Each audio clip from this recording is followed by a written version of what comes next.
bream. Common bream, bronze bream, or even the Latin name, Abramis bramis. But in any language, a nice fish. Let's have him in the net.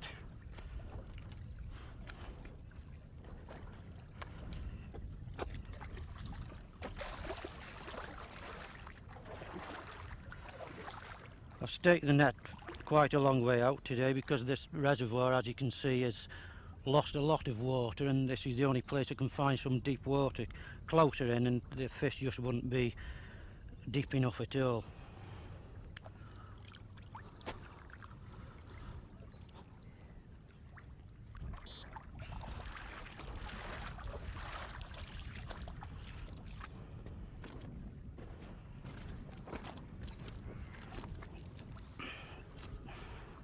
Hi there, I'm Graham Marsden. This is Daventry Reservoir. I'm here to fish for bream. Hey up, I've got a bite on the other rod. Yes! Oh, doesn't feel a bad fish. Yes, fighting quite well. Your typical bream, couple of bumps on the end and kiting to one side. Bream are shoal fish. They shoal and follow established patrol routes, and it looks like I've dropped on one here, because this morning when I arrived early, the first thing I set about doing was plumbing around some depths and finding out if there was any character on the bottom. And just about 30 yards out from this peg there's a very slight drop off, and I thought, well, this is as good a place as any to start. And I'm just kiting to one side. Come on then, come on, come on. Come on. Oh, you've got to be very careful at this stage until you can get the edge out of the water. Then you're okay. Come on, come on. Still kiting over to one side. Bream follow these patrol routes. They like sheep. And they establish these routes from the moment they finish spawning. Probably spawning times when they behave more like carp and tench and those kind of other kind of coarse fish. Come on, come on. And they always follow the same route. Once you've found where the routes are, you've no problem then. You can lay bait for them and they're always there. Once their heads are out of the water, you've beaten them.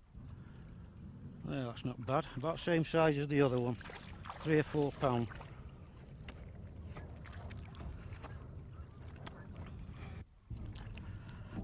Keep him out of the mud.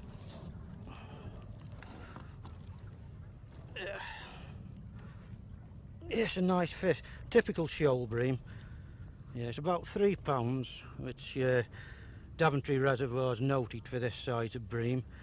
There must be more than one shoal, because I'm told there's fish in here up to about 7 pounds, and you never catch bream varying that much in size. You can have them 3 pounds in one shoal and 7 pounds in another, but very, very rarely do you catch bream of those two far different sizes in the same session, or there'll be a long time between catching fish of this size and fish of about 7 pounds.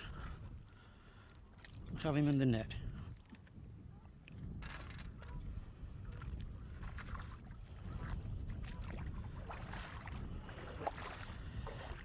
There you go. Let's catch another one.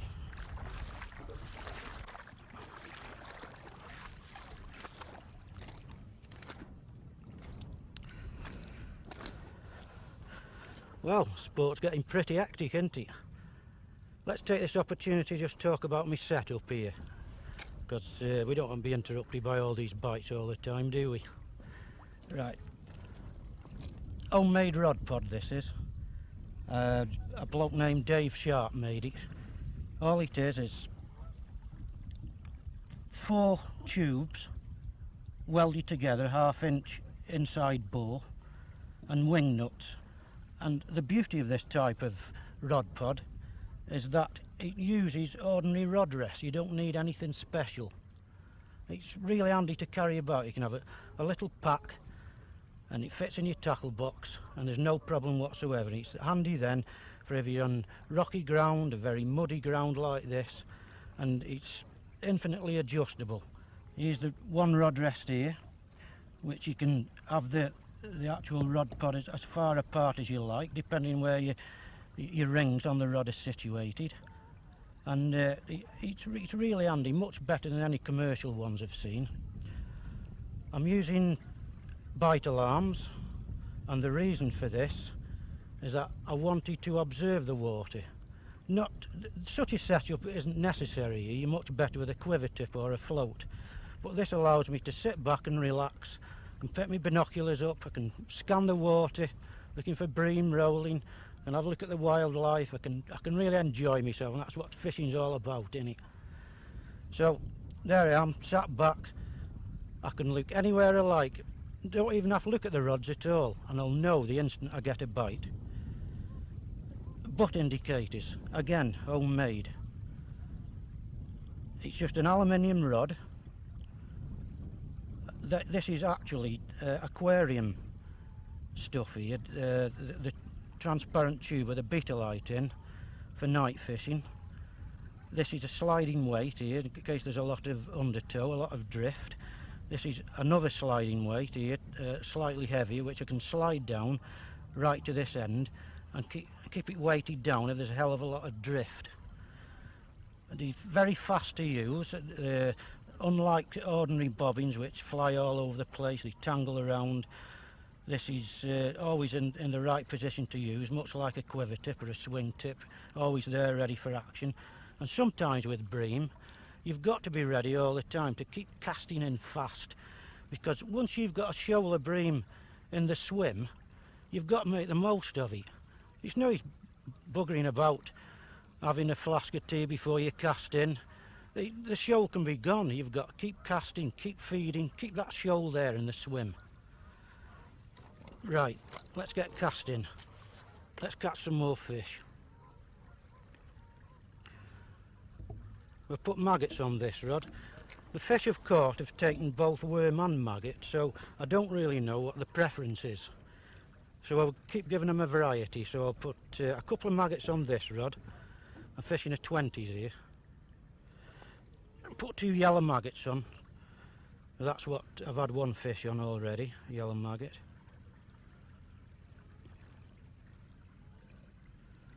There, 2. Fill the feeder.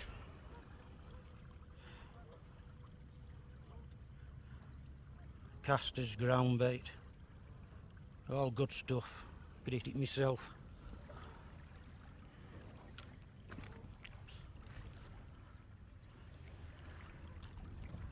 Here's a good point for you. Directly opposite to me, I've picked out, it's like a white marker. And that's a really good guide for me. It's a good target for me to aim for every time to ensure my bait always lands in the same spot. Now if I was night fishing, what I would do is look at the line of trees and look at the shape of the silhouettes. And I'd pick out a silhouette that I could use as a target in the dark, because no matter how dark it becomes, you can always see silhouettes on the far bank. I'm fishing about 30 yards out. That's it. Smack on the marker. Sink the line.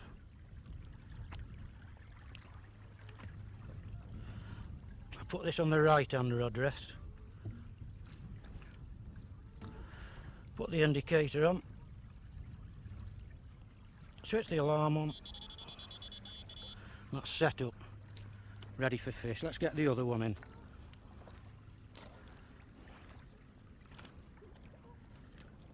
We'll put worm on this rod. I've caught on worm as well. Usually worm is favourite for bream, especially tipped with a maggot or caster. The fish I caught earlier on was caught on 2 red worms tipped with caster, so we'll put that on again.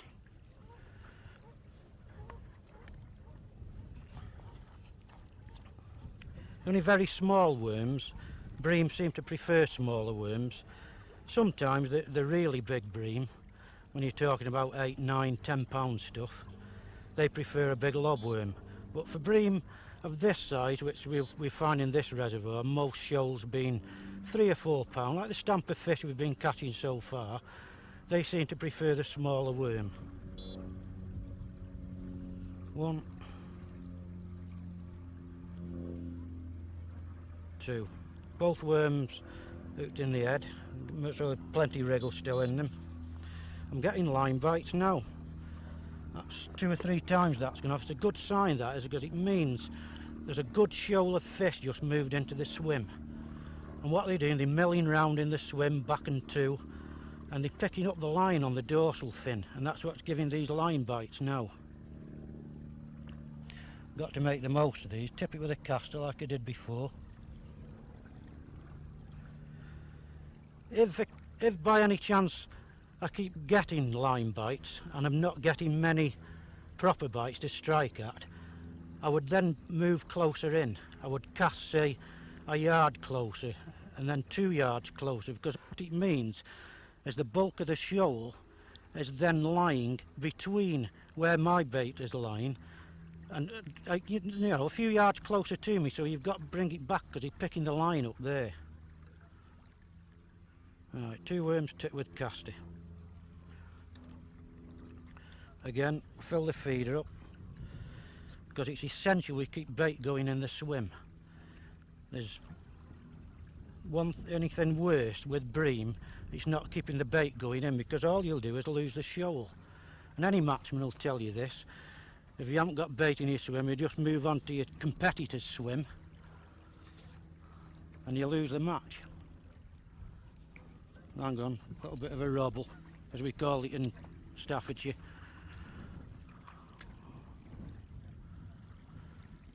Just got around the rod end. It happens to all of us, even me.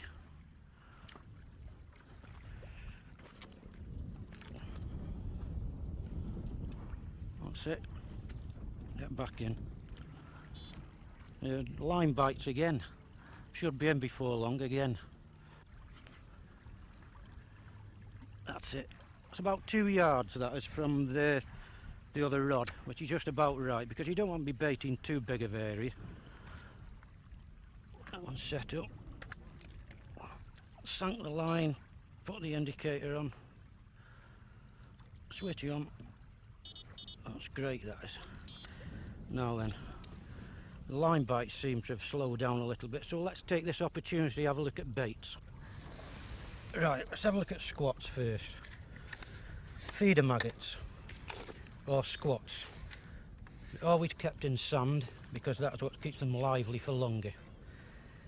You wouldn't use these in a swim feeder, in a closed swim feeder, that is, like you would ordinary maggots, because they're much too small. These are used in ground bait. Okay, there's ground bait. Now, this ground bait is just simply white crumb and brown crumb.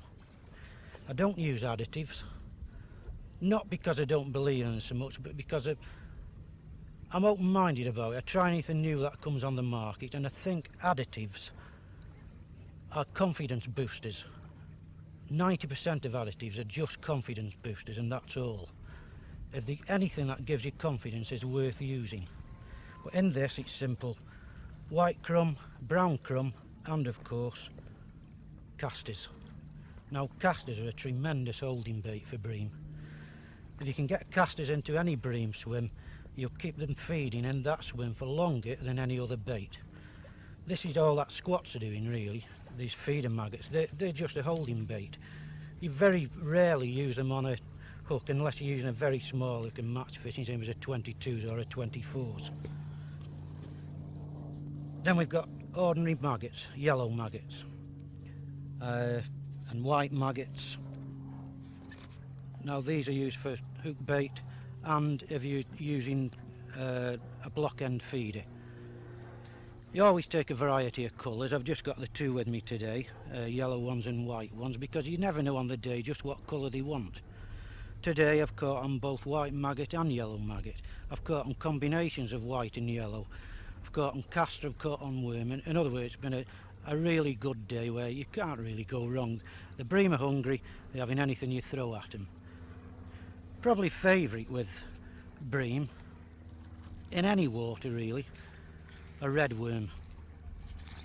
These are just what you get from manure heaps, ordinary red worms, brandlings. In some cases the larger ones are brandlings, the small ones are spurs, and one or two of these, depending on what hook size you're using, tipped with a maggot or caster, is probably, well, it's my favourite bream bait anyway, and if I was restricted to just one bait for bream, these would be it. Then I've the casters. I've already mentioned casters in the ground bait. Here we've got the floating ones on top. You can confidently put those in with your ground bait, there's no problem at all there, because as the ground bait dissolves, these will start rising up, they're semi-buoyant, which with a bit of luck the bream will start coming up off the bottom to feed, and then we can use on the drop methods. So there's no problem there, you must never throw them away, they're tremendous hook bait. You've heard of the carp angler's pop-up bait, well this is the bream angler's equivalent of floating caster. Underneath we've got the sinkers, which go in with the ground bait and in the feeder, stay on the bottom and keep the bream feeding. And then we've got hemp, which is another good holding bait, mixed in with a ground bait in combination with casters. These, hey, that's no line, but that's a bite.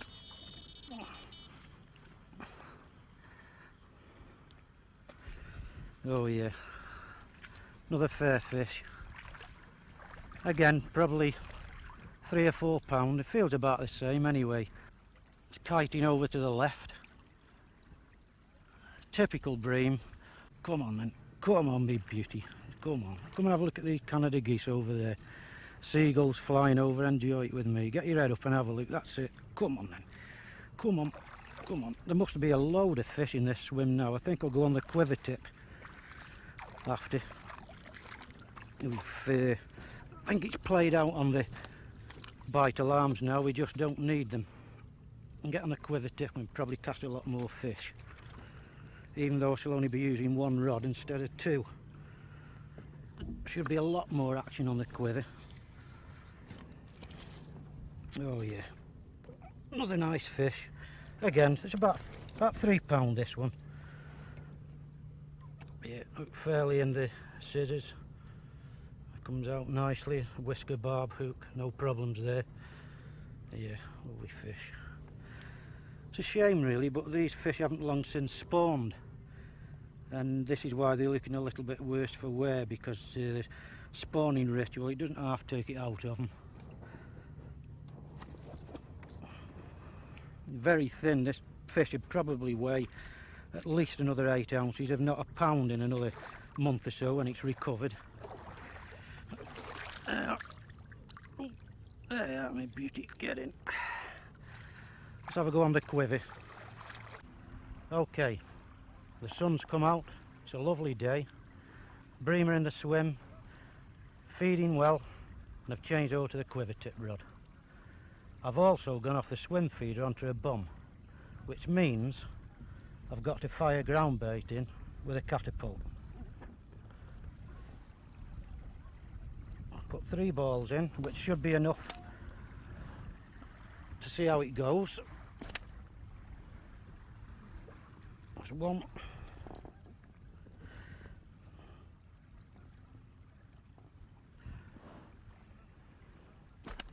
2.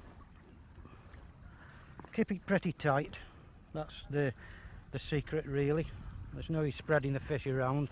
Like with swim feeder fishing, you've got to go for the accurate casting, just like you've got to go for accurate catapult with ground bait.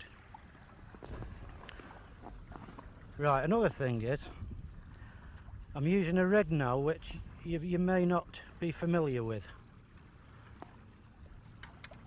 It's the same setup with swivel, the main line coming to the top eye. I've got the bum length now, the long bum length coming from the bottom eye of the swivel, and a short hook length coming for the same bottom eye of the swivel. I'm using a 20s hook because they're very shy biting today, and I'm only using small baits, a couple of maggots, 1 or 2 small worms. And the idea behind me swapping from a long hook length to a short hook length and a long bum length instead of the long hook length, the opposite way around to what you normally fish, is because I aren't getting any bites on the drop. The fish are feeding hard on the bottom and I want to get down there quickly where they're feeding, right on the bottom. Now using this rig like this with a short hook length, it means that the fish have only got a very small amount of movement before they move the indicator, whereas with a long bum length they've got a lot of movement and I might not see some of the bites. Right, let's get some bait on. I'll use a favourite bait, red worm. I'll put 2 on.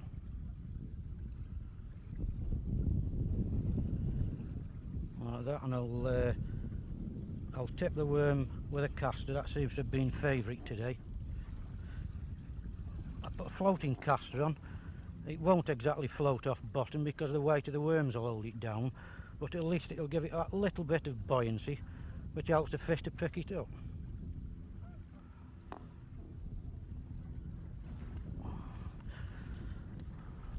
What a bloody lovely day today. It's not very often you can catch bream in conditions like this. Another bit of a tangle again. Just let some do this. That's the trouble with quiver tips, they flap around all over the place, especially when you've got a good wind on like this. You can't have everything. A good wind on a bream water is the best conditions you can hope for. I think it was Benny Ashes who said a good wind blows the bait into a bream's mouth, and I think he's right. That's it. Tighten up to the bait. What you need is a little bit of bend in the quiver tip, not too much because you don't want to take the action out of the quiver tip. You want a little bit of bend, but not straight either, because you want to see drop back bites as well. Anyway, let's see what happens. You notice I'm not using a target board. That's because I'm lined up on a stone, so I don't really need one. Oh, that's a nice bite. Yes. That was better. Having a lot of taps, but that was quite a good bite, that one was. Yeah, another bream, 3 or 4 pound by the feel of it.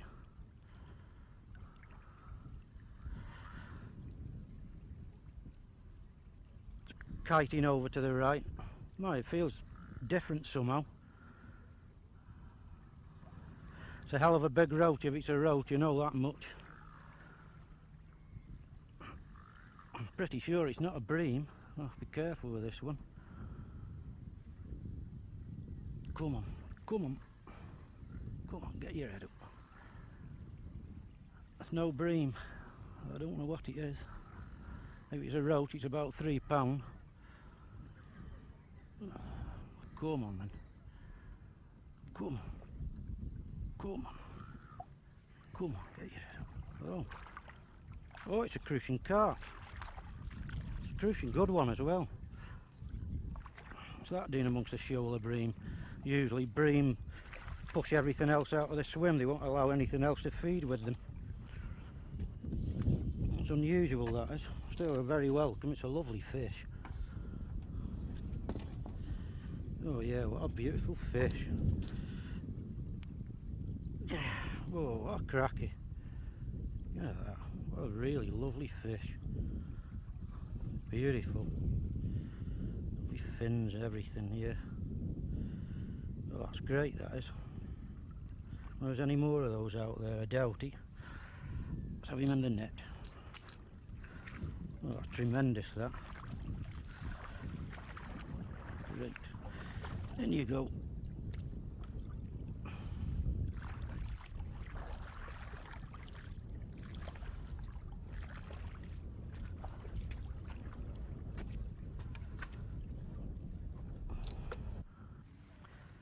Right, I think we better get some more bait in first. There's quite a shoal out there. We don't want to lose them. I've been feeding regularly.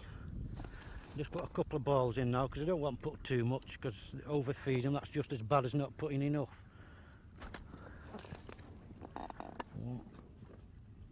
It's better, little and often's better every time than a great load every hour or so. That'll do for the time being. Bait on.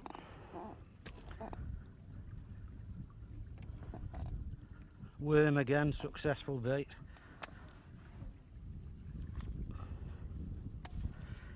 I'll just put one on and tip it with a castor. The more these bream start feeding, the smaller baits you can get away with, even without changing your hook size, going smaller. That's it. Tip with castor and get back in. I always like getting back in pretty quick because you never know with these bream when you're going to lose them. Line up on the marker. Stop, straighten the line. Sink the line. Let's get the landing net ready for the next one. That's it. Tighten up. That's it.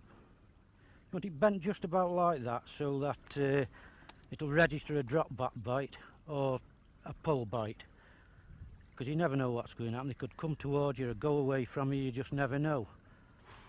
And I love this bream fishing. I remember when I caught my first bream, it was in 1909, like some would say, 1952 it was. I was 10 years old and it was along the Macclesfield Canal. I used to think they were silver bream then, because they were silver in colour, but I realise now they were young bronze bream. And from there, it was a natural progression really. I lived in Cheshire. They've got the Cheshire Meres. They're noted for bream, particularly big bream, because you just... The Cheshire Meres, they're different than most waters in that there's very, very few small fish. And the reason for this is that there's very few spawning areas, so that you get you only get a few of each generation of fish progressing to a certain size, and this is what happens. So you get generations of fish, only a few of them, particularly bream now, and tench in some cases, where the... Hang on, that's a good bite. Yeah, no, missed it. Good. Yeah, you get these generations of bream, and you get some years of spawning where there's no spawning at all. So with there being so few fish and such a lot of rich feed, this is why the bream grow so big, because there's so little competition for the food. And in the best of the meres, these bream grow into double figures. It was 1965 I caught my first bream over £8, and that year, I'm going to put 2 worms on now, by the way, because that's what I've been getting bites on previously. I thought I could get away with 1, but it looks like I can't, so I'll go back to 2. Right, so that's it. Just get back in. Line up on the marker again. It's very important you get back on the same spot every time. That's it. Tighten up, sink the line.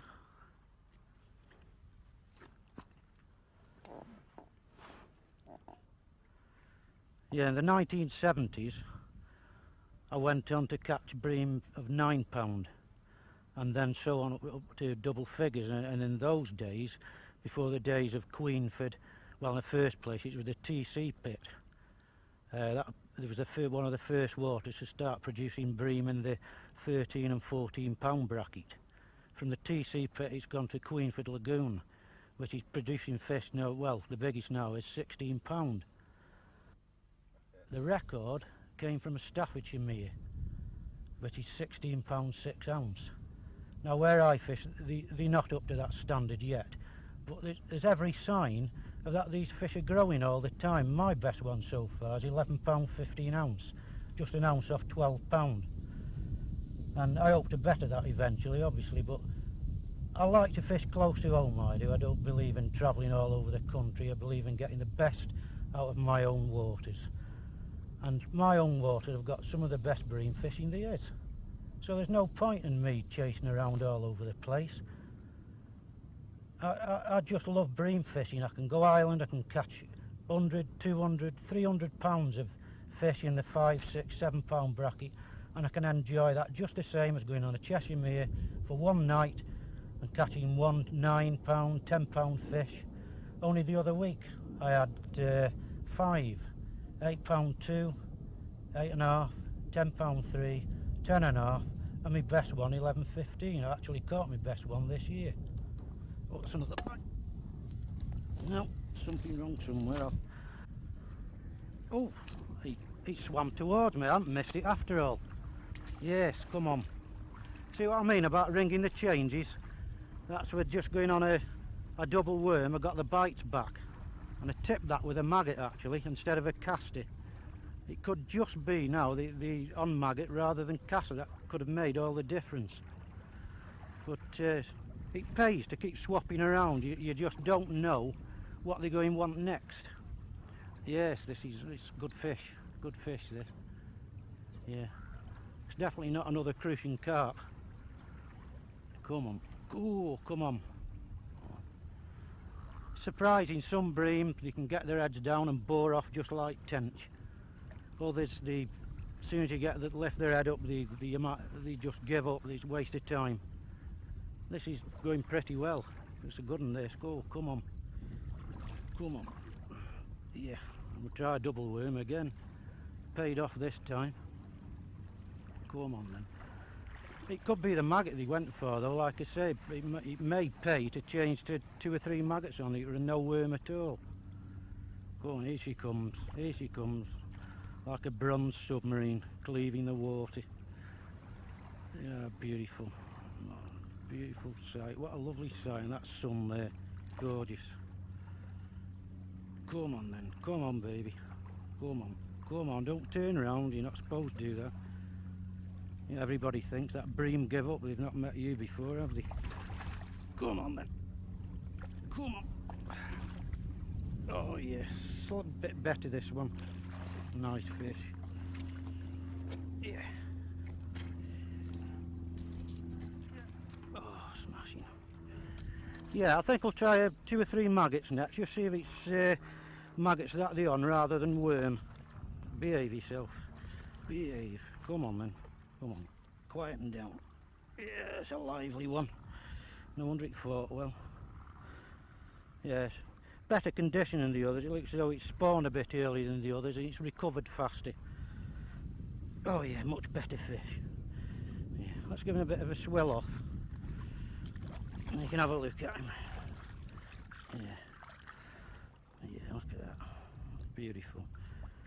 Yeah, beautiful fish, lovely fish. Yeah. Smashing. In you go. Tremendous. Let's have another one. Get back in quick.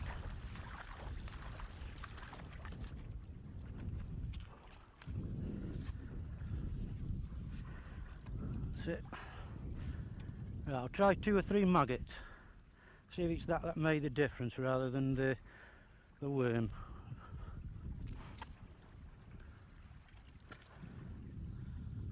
There you go. I'll try 3 yellow maggots.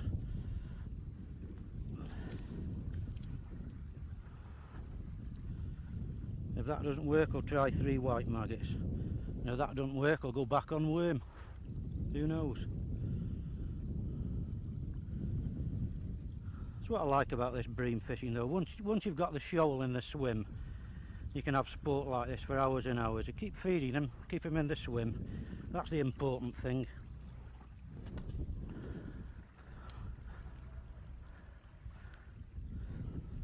White marker.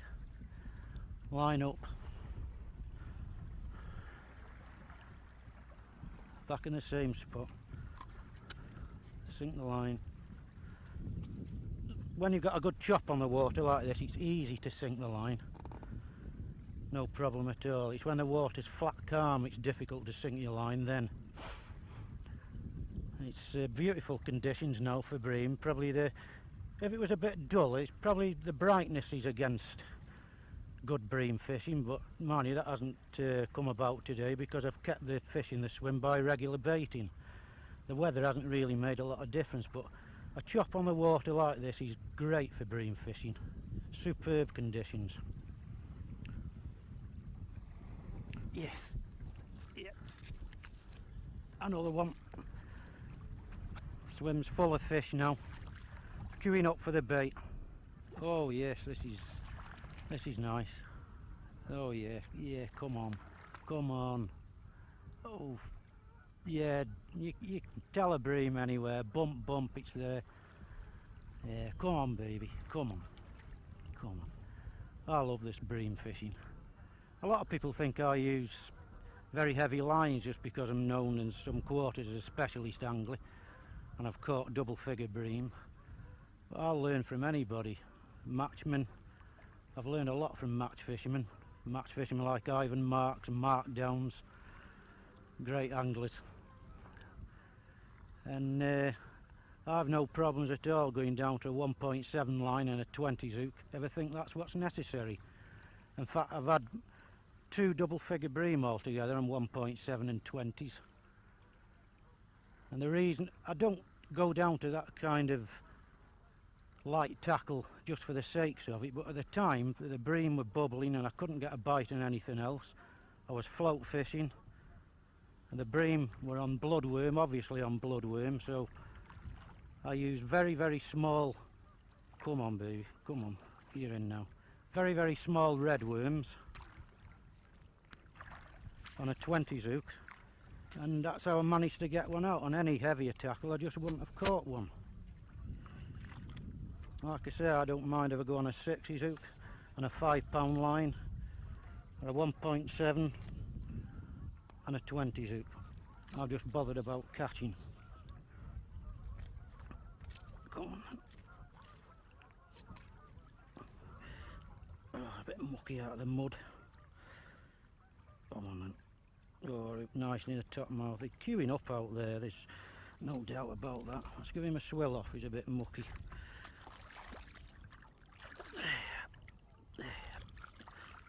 Beautiful fish, what a lovely fish.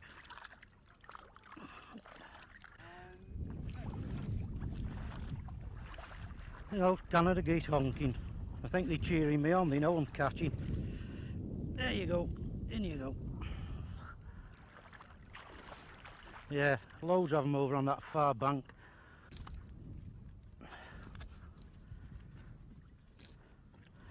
Right, let's catch a few more. There's loads of them out there. Loads of them. Yellow maggots paid off again. So, yellow maggots back on again. We've got a winning team.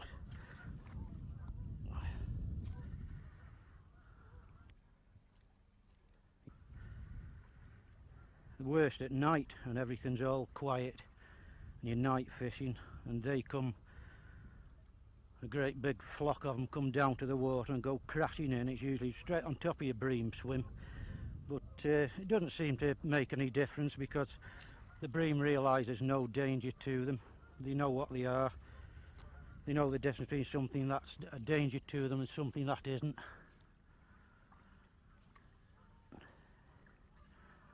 That's it, straight on the marker. Sink the line.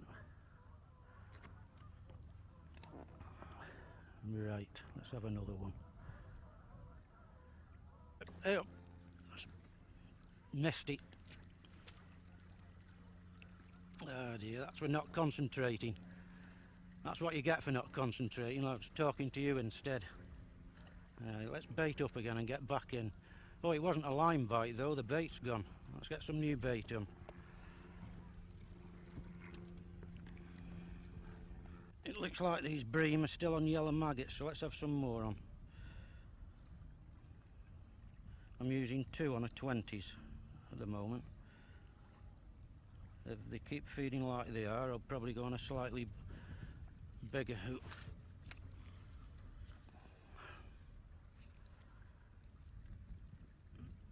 thing is about casting, for accuracy, the best way of doing it is, as I pointed out earlier, you've got the marker on the far bank.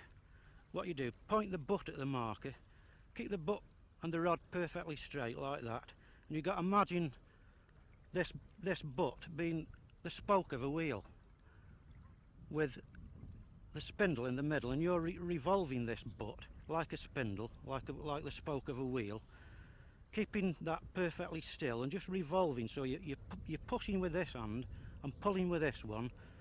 Point this hand at the marker where you're casting to, and it's just a straightforward straight cast. Sink the line. Important that when there's a chop on the water like this, because it'll just drift it straight out of the swim. Keep the line tight, let the bomb go down on a tight line, and you'll see the tip settle back like that. You're in business then. I think we'll put some more ground bait in, because I'm not swim feeder fishing now, so you've got to keep this bait going in with a catapult.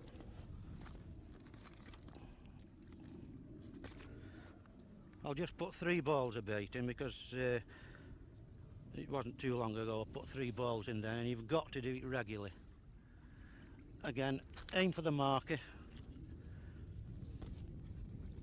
put the same tension on the elastic every time, and keep a stiff arm that you're using holding the catapult with.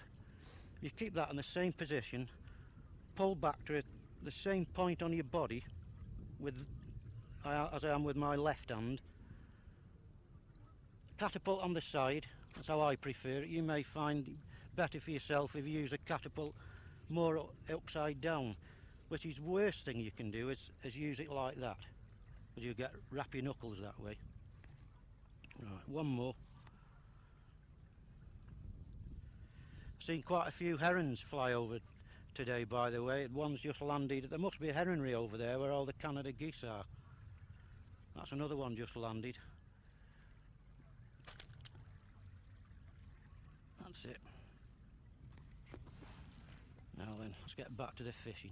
Thing you've got to remember with this ground baiting, you must establish some kind of a rhythm, and the rhythm is set according to how well the fish are feeding. If you're not getting very many bites, obviously you don't feed very often, but the rhythm may be every 10 minutes, every 5 minutes, every 15 minutes even if you're getting very, very few bites. But you've got to establish this rhythm, because the moment you stop feeding and those fish get their heads down and clear the bait away, they're way out of the swim and you've lost them, and you probably never get that shoal back today. It's very important that you keep that feeding rhythm going. If you're not too good with a catapult, which some people aren't, they perhaps need a lot of practice, stick to swim feeder. But again, you must cast regularly, keep filling the feeder, cast regularly, cast accurately to the same spot. It's all very important. Oh, yes, got this one. Yeah, come on then. Oh yeah, this is fit. I mean, what more could you have? You got a beautiful day like today, catching bream. I don't know, there's some sort of special atmosphere about bream fishing. Yes, for me anyway. You can keep your carp and everything. I like fishing for carp, but this for me, this is it. This is what fishing's all about. I don't get enough of it. Too much work and not enough fishing. It's been said to me before, oh, I wouldn't like to go fishing every day. I couldn't stand it. I think I could stand a lot more of it. Come on, what a great fish. Come on baby, let's be having you.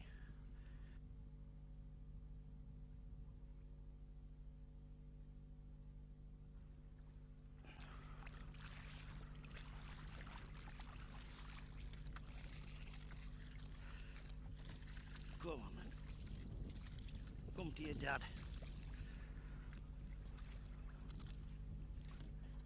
Come to your dad.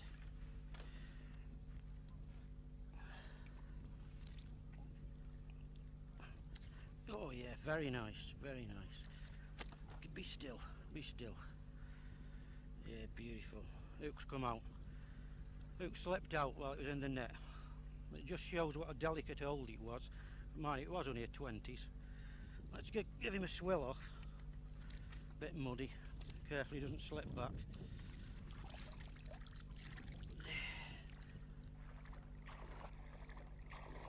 Let's just go back. Just let me tell you about this fish. Look at the great, come on, be still with you. Look at the depth of the body. From there to there. But notice also how narrow across there. Now there's a lot of theories why bream are shaped like they are. One of them is perhaps it's because they spawn amongst reeds and so on, and the narrow gaps between reeds, the slimness, to allow them to swim through those. Well, let's get this one back, it's been out long enough.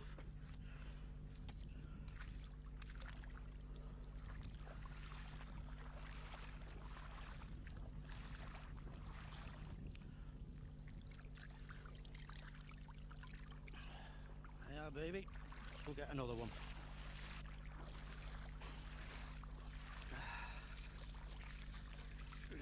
Good God, just look at this. Just look, what a sludge pit.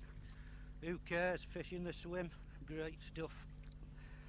Right, get back in quick, there's obviously a big shoal of fish out there. Yellow maggot again. That's what they want, that's what they can have. Who am I to argue? 2. That's it, burst one. You gotta be careful about bursting the maggot. That's it. Come on baby, let's have a few more out. Let's get this ready first, you never know how quick it's going to be before I get a bite. Out of the way. And away we go.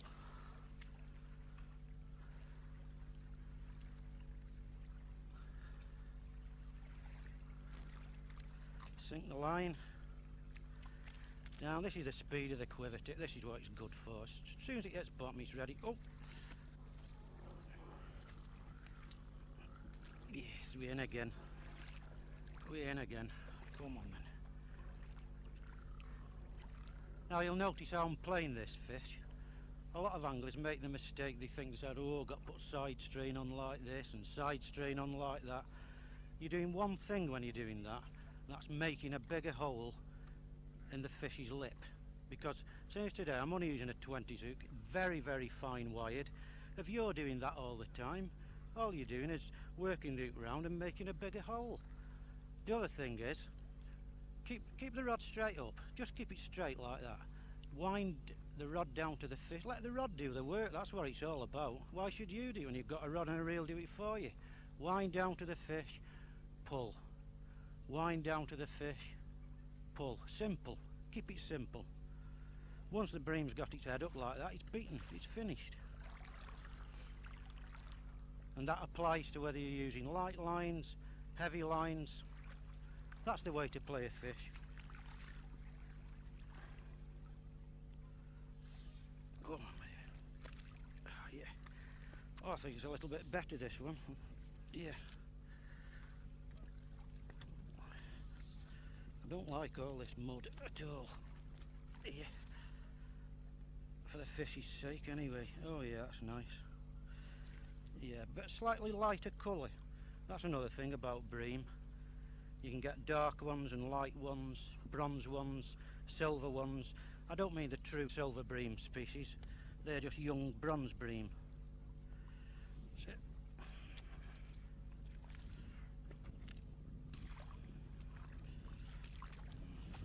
Lovely fish.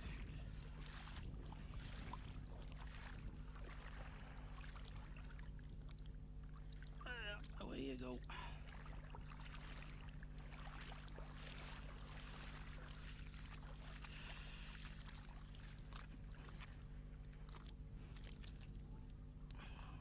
Yellow maggots again, we're doing well on those today.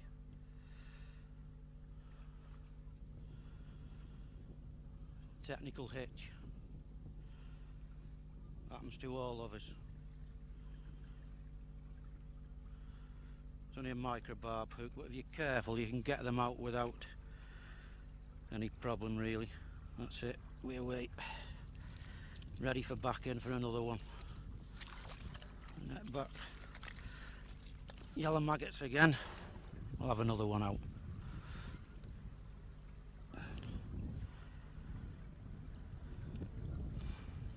Doing well on these yellow maggots today.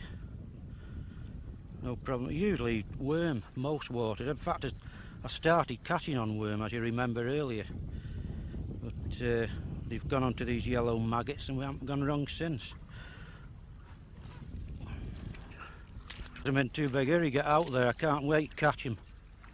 I love these buggers.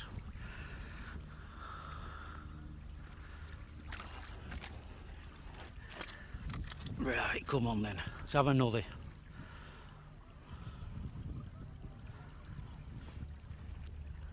Yeah, we're in.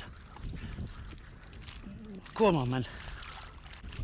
Yes, I can't believe this. It's a fisher chuck now. What a tremendous credit this water is. 10 years ago it was a feeder for the canals until the council took over. Now look at it. It's been landscaped over there. Brilliant water. Brilliant. I've not had fishing like this since I was in Ireland earlier this year. Great stuff. Oh yeah. Come on then. Yes, here we are. Oh, it's a bit smaller this one. Yeah, recently spawned, I can tell straight away. It's got the spawning marks on it. They're always a bit lethargic when they've only just spawned. They haven't got half the fight of bream when they fit. When these have been back on the circuit a while, back on the patrol routes for a few more weeks, getting well fed. Obviously this is why they're feeding so hard now as much as anything, because they've only recently spawned. They're quite empty, they're hungry, which is good for me, yeah. Great stuff. But they'll be a few ounces heavier in a week or two and in much better condition.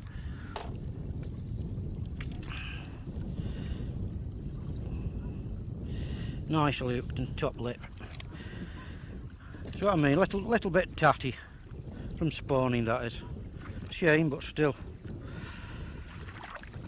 They're certainly hungry enough, there's no doubt about that. Look at the big anal fin. Big anal fin there. That's to keep the fish on an even keel. Big dorsal fin, big anal fin. You need that when you've got a deep body like that. It'd fall over otherwise. In you go.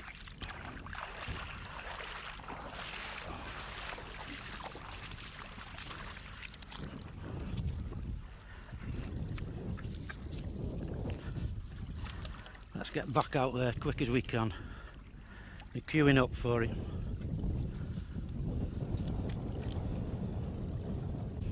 Right, yellow maggots on again. Just two.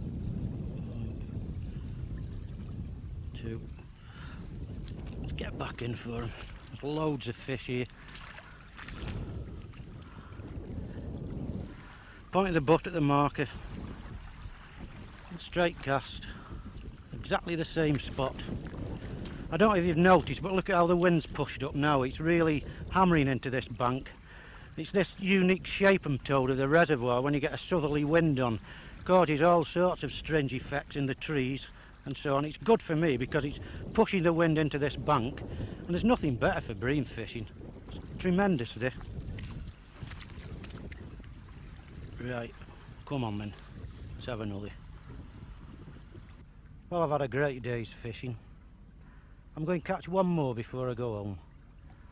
Let's see what we've learned today. First of all, observation. You've got to find out where the fish are. You can do that easily with bream because they're very obliging in that on most waters they roll. A visit early morning or late evening is the best time to see them roll. Pinpoint the swims, get your bait in there. Baits, take plenty of bait with you. Go with the intention of catching a lot of fish. It's much better to take bait home than have pack in early because you've run out. The best baits are casters, maggots, particularly redworms. Best methods, swim feeder. Accurate casting with swim feeder. If you don't want to use swim feeder, you want to use catapult, you've got to be accurate firing your bait in with a catapult. Aye up, here's my last fish. Yes, come on then, what a way to finish your day's fishing like I've had today. One very important point I didn't mention earlier, it's essential you keep the feed going in. You've got to keep that feed going in.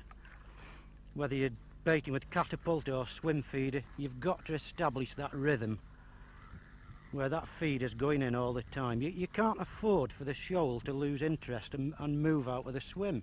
If you do, that's it. You probably won't get another bite that day. Not of bream anyway. Accurate casting with a swim feeder, accurate ground baiting with a catapult, and regularly, little and often, all the time. Don't let them lose interest in feed. Oh, he's fighting well, this one is.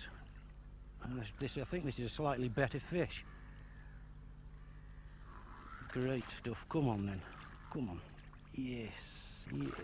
Come on. Yeah, oh, this is a good 4-pounder, if not bigger. Yeah. I must have had several hundred pounds of bream out there today at one time. And a shoal like that, you can't keep in the swim with a pint of maggots and half a pint of casters. You've got to feed them, you've got to keep that feed going in all the time.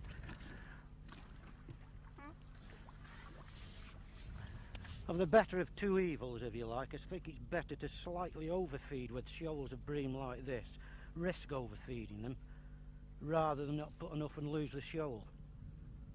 Oh, that's a lovely fish, that is. What a way to end the day. What a belting fish. Oh, what a cracker. Right.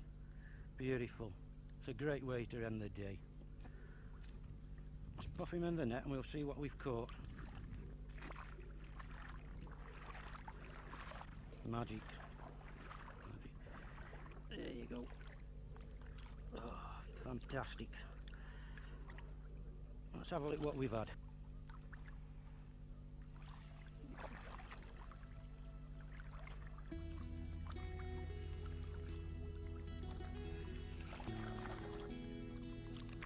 Ooh, some weight.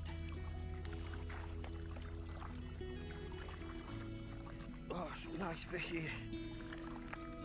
I just wish I could lift them up, there's too many.